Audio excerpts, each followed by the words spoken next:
নমস্কার বন্ধুরা, নলেজ কাল্টিভেটরে স্বাগত। আমি সুদীপ ঘোষ। শুরু করছে যে ক্লাস, যেখানে পড়ার সাথে হাসি ফ্রি। আজকে একটা নতুন টপিক নিয়ে আলোচনা করব, যা আমার ভাই বোনেদের জন্য, অর্থাৎ যারা এবছর মাধ্যমিক পরীক্ষা দিয়েছে তাদের জন্য কিন্তু খুব গুরুত্বপূর্ণ।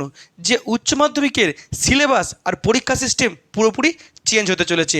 সেমিস্টার সিস্টেম আসতে চলেছে উচ্চ মাধ্যমিক পরীক্ষায়। তো সেমিস্টার সিস্টেম কি, কবে থেকে শুরু হবে, আর সেমিস্টার সিস্টেমের কীভাবে পরীক্ষা হয়, আর সেমিস্টার সিস্টেমের ভালো আর মন্দ দিক কী আছে, তা আজকের ভিডিওতে দেখে নেব। আজকের ভিডিওটি যে সমস্ত ভাই বোনেরা মাধ্যমিক পরীক্ষা দিয়ে ক্লাস 11-এ ভর্তি হবে তাদের জন্য ইম্পর্টেন্ট, তার সাথে তাদের অভিভাবকদের জন্য কিন্তু ইম্পর্টেন্ট। কারণ সেমিস্টার সিস্টেম যখন শুরু হওয়ার খবর প্রকাশিত হয়েছে, অনেকে কিন্তু ধন্দে আছে যে সেমিস্টার সিস্টেমে কীভাবে পরীক্ষা হবে, আর এতে শিক্ষার কতটা ভালো হবে, কতটা মন্দ হবে, আমার ভাই বোনেদের কতটা উপকার হবে, কতটা অপকার হবে, তা কিন্তু নিয়ে জোর গুঞ্জন চলছে।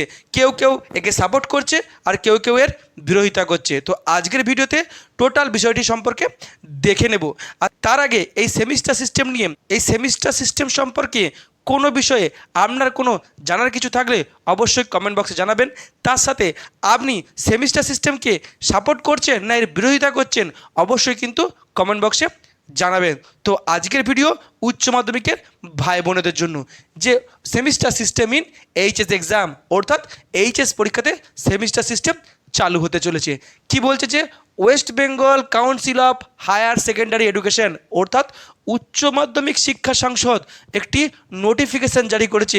কি নোটিফিকেশান জারি করেছে? যে এডুকেশন ডিপার্টমেন্ট, অর্থাৎ পশ্চিমবঙ্গ সরকারের যে শিক্ষা দপ্তর আছে, সেই শিক্ষা দপ্তর অ্যাপ্রুভ করেছে, অর্থাৎ অনুমোদন করেছে। কি অনুমোদন করেছে? যে সেমিস্টার সিস্টেম ইন এইচএস এক্সামের সেমিস্টার সিস্টেম কবে থেকে চালু হবে। যে নোটিফিকেশান দেওয়া হয়েছে, সেই নোটিফিকেশানে বলা হয়েছে যে 2024 ও 26 সেশনের যে ক্লাস 11-12-এর যে কোর্স আছে, সেখানে এই সেমিস্টার সিস্টেম চালু হতে চলেছে। অর্থাৎ কোন ক্লাসের জন্য?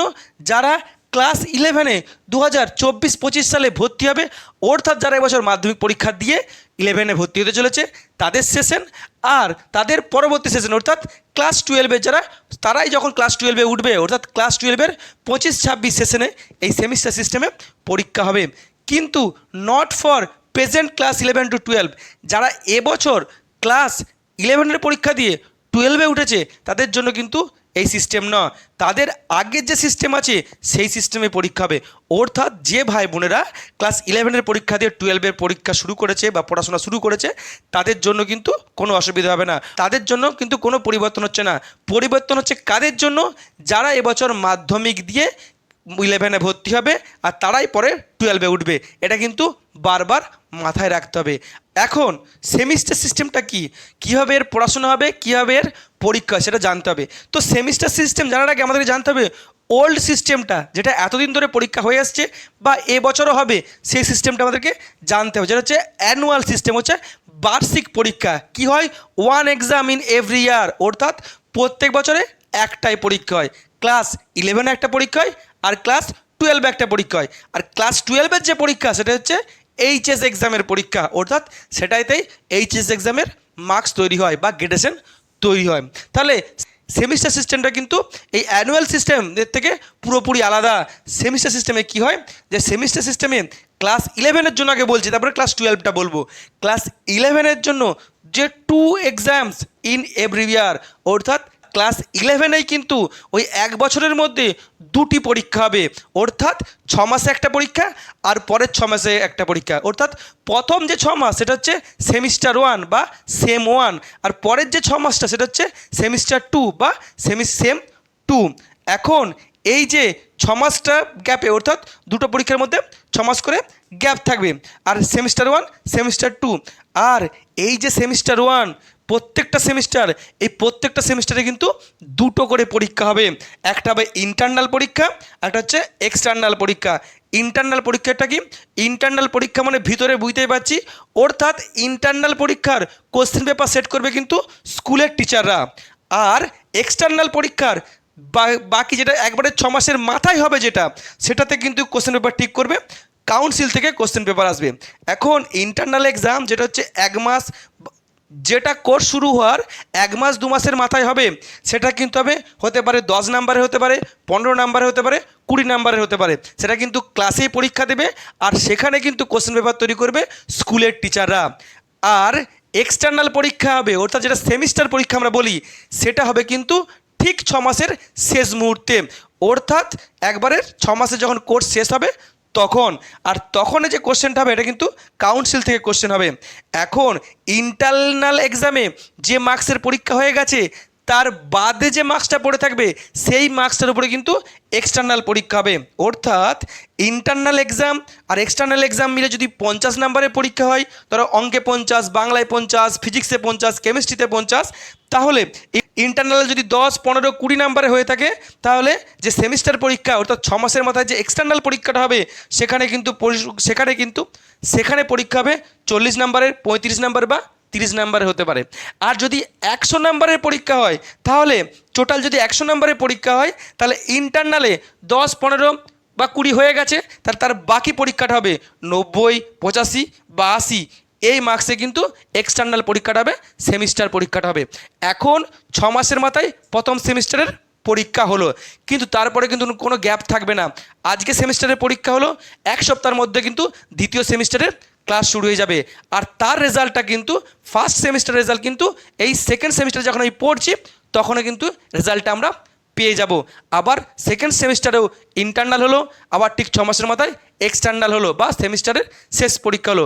অর্থাৎ ক্লাস 11-এর ফার্স্ট সেমিস্টার পরীক্ষা হয়ে গেল, সেকেন্ড সেমিস্টার পরীক্ষা হয়ে গেল, অর্থাৎ ক্লাস 11-এর দুটো সেমিস্টারের পরীক্ষা হয়ে গেল। এখন এই যে ক্লাস 11 থেকে 12-এ আমি যখন উঠলাম, এখন তো রেজাল্ট বেরোচ্ছে না। যখন ক্লাস 11 থেকে 12-এ আমি উঠছি, সেকেন্ড সেমিস্টারের অর্থাৎ 11-এর যে লাস্ট পরীক্ষাটা তার কিন্তু রেজাল্ট বেরোচ্ছে না। ক্লাস 12-এর কিন্তু ক্লাস 12-এর কিন্তু ক্লাস শুরু হয়ে যাচ্ছে। অর্থাৎ ক্লাস 12-এ যেটা প্রথম সেমিস্টার সেটা কিন্তু হিসাবে হবে থার্ড সেমিস্টার, কারণ ক্লাস 11 আমি ফার্স্ট সেমিস্টার সেকেন্ড সেমিস্টার করে এসেছি। ক্লাস 12-এর প্রথমটা হচ্ছে থার্ড সেমিস্টার আর ফোর্থটা হবে ফোর্থ সেমিস্টার। অর্থাৎ ঠিক ক্লাস 11-এর মতনই পরীক্ষা হবে। ওখানেও প্রথমে শুরুতে একটা ইন্টারনাল হবে, যেখানে কোশ্চেন পেপার করবে স্কুলের টিচাররা, আর 6 মাসের মাথায় একটা এক্সটার্নাল পরীক্ষা হবে। আবার ফোর্থ সেমিস্টার শুরু হয়ে যাবে, ক্লাস 12-এর শেষ সেমিস্টার, সেখানেও কিন্তু একটা ইন্টারনাল এক্সাম হবে। আবার ঠিক 6 মাসের মাথায় একটা এক্সটার্নাল বা এন্ড সেমিস্টার পরীক্ষা হবে। অর্থাৎ ক্লাস 11 আর ক্লাস 12-এ দুটো করে সেমিস্টার করে মোট 4টে সেমিস্টারে কিন্তু টোটাল পরীক্ষাটা হবে।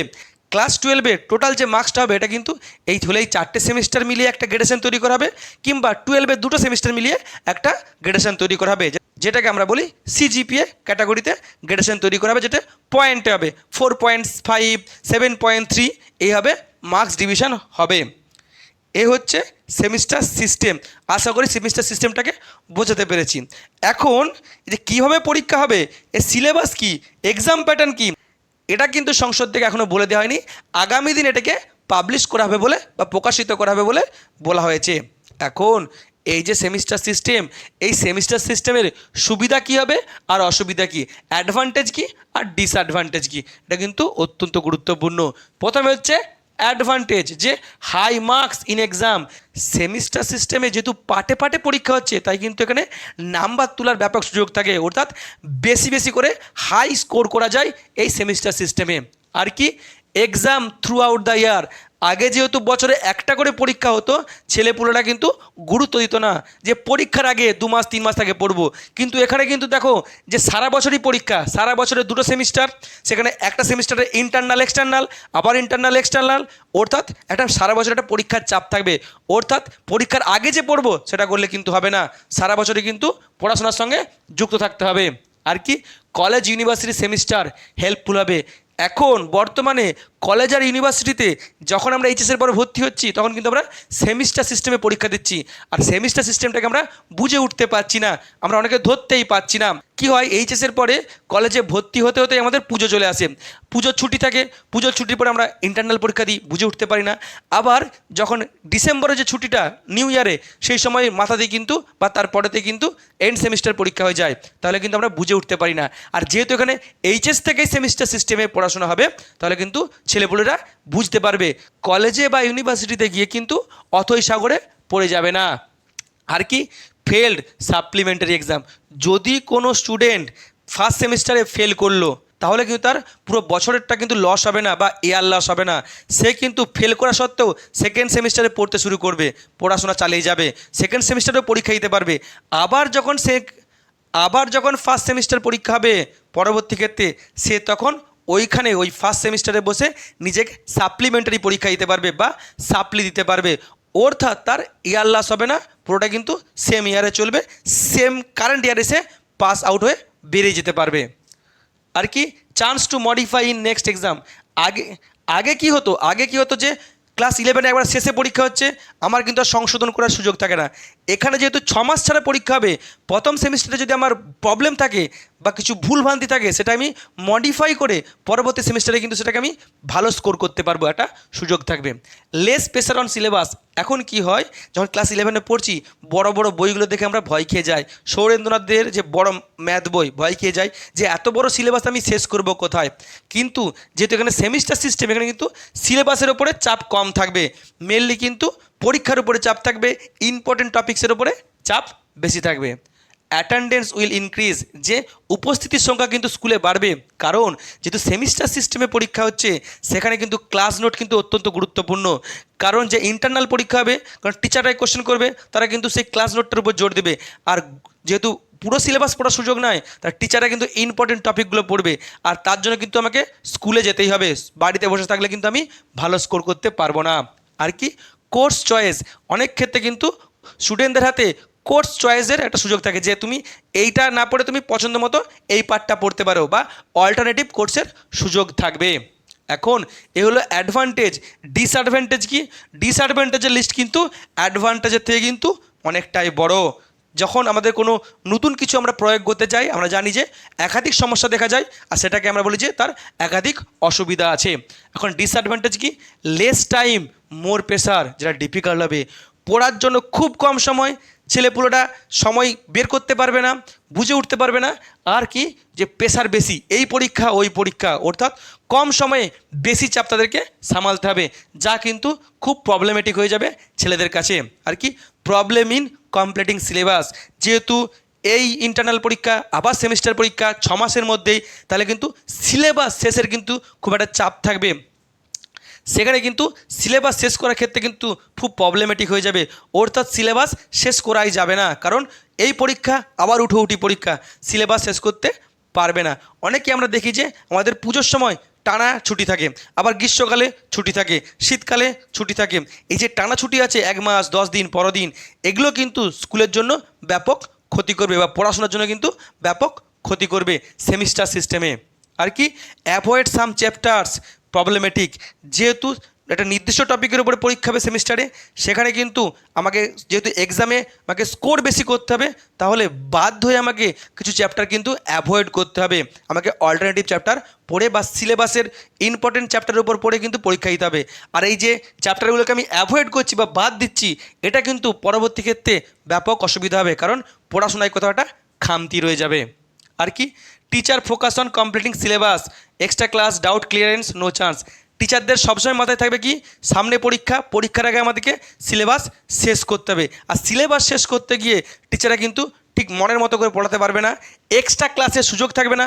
অনেক ক্ষেত্রে স্টুডেন্টরা বলে স্যার আমি বুঝতে পারছি না, ডাউট ক্লিয়ারেন্সের ক্লাস বলা হয়, এখানে কিন্তু ডাউট ক্লিয়ারেন্সের কিন্তু ক্লাস থাকছে না বা সুযোগ থাকছে না।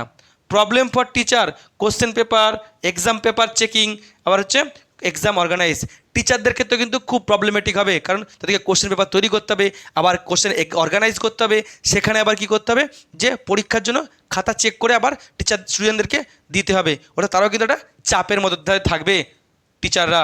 আর কি প্রবলেম ফর কনসেপ্ট ক্লিয়ার আর বেস বিল্ডিং, সায়েন্সের চ্যাপ্টার ক্ষেত্রে সেখানে কিন্তু কনসেপ্ট ক্লিয়ার করা হচ্ছে সব থেকে গুরুত্বপূর্ণ, আর যেহেতু এখানে হাতে সময় নাই, সিলেবাসের চাপ বেশি, অর্থাৎ পরীক্ষার চাপ বেশি, টিচাররা কিন্তু কনসেপ্ট ক্লিয়ার করার জন্য যে এক্সট্রা সময় দেয় সেটা কিন্তু দিতে পারবে না। অনেক স্টুডেন্টদের কিন্তু কনসেপ্ট ক্লিয়ার বা বেস ক্লিয়ারের ক্ষেত্রে কিন্তু ব্যাপক প্রবলেম হবে, যা সায়েন্স সাবজেক্টের জন্য কিন্তু খুব প্রবলেমেটিক হয়ে পড়বে। আর কি no time for extra curricular activities, স্কুলে তো শুধু পড়াশোনা নয়, পড়াশোনা বাদেও আমাদের এক্সট্রা ক্যারিকুলার অ্যাক্টিভিটিস থাকে, স্পোর্টস থাকে, বা আমাদের সংস্কৃতির যে সমস্ত পার্টগুলো আছে, আর্ট অ্যান্ড কালচার থাকে, সঙ্গীত থাকে, নৃত্য থাকে, নাটক থাকে, ইত্যাদি যে সমস্ত এক্সট্রা কারিকুলারগুলো আছে এগুলো কিন্তু সুযোগ পাবে না টু যে স্টুডেন্টরা। কারণ যেহেতু পড়াশোনার চাপটা বেশি থাকবে, এক্সামের চাপ বেশি থাকবে, এক্সট্রা কারিকুলারের দিকে কিন্তু তারা সময় দিতে পারবে না। নেক্সট কি, problem for new class 11 class after MP exam science, no books, problem for new syllabus. যারা ক্লাস 11-এ ভর্তি হবে তারা মাধ্যমিক দেওয়ার পরে কিন্তু পড়াশোনা শুরু করে দেয়। বিশেষ করে সায়েন্সের যারা পড়াশোনা করে তারা কিন্তু মাধ্যমিক দেওয়ার 1 সপ্তাহ 1.5 সপ্তাহের মধ্যে রেস্ট নিল, তারপরে পড়াশোনা শুরু করে দেয়। কারণ সায়েন্স মানে বিরাট বড় একটা পেশার। এখন আর্টসের স্টুডেন্টরাও কিন্তু পড়াশোনা শুরু করে দেয়, অযথা সময় নষ্ট করে না।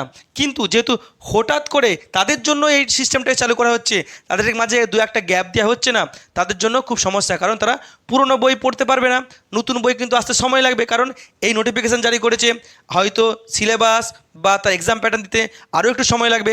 তারপরে বই কোম্পানিগুলো সিলেবাস তৈরি করবে, তারপরে বাজারে বই আসবে। এখানে কিন্তু নতুন যারা ক্লাস 11-এ ভর্তি হবে তাদের জন্য কিন্তু খুব প্রবলেমেটিক হয়ে যাবে, বিশেষ করে সায়েন্সের স্টুডেন্টদের জন্য।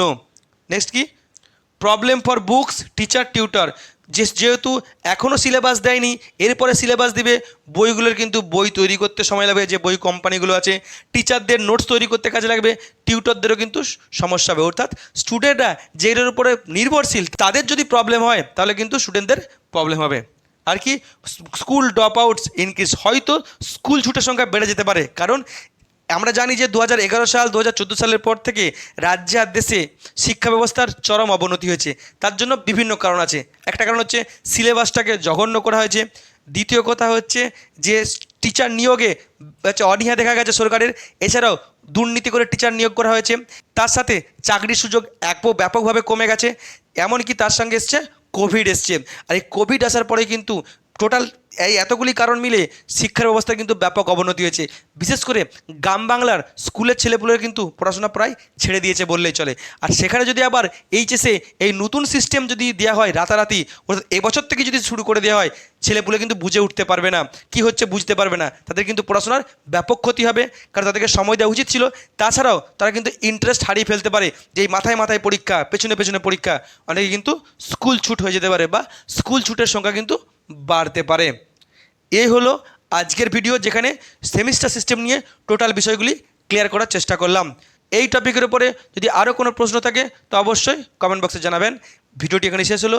ভিডিওটি যদি ভালো লাগে তো অবশ্যই লাইক, কমেন্ট, শেয়ার এবং চ্যানেলটি সাবস্ক্রাইব করতে ভুলবেন না। আবার দেখা হবে নতুন একটি ভিডিওতে। ততক্ষণ পড়তে থাকো, হাসতে থাকো।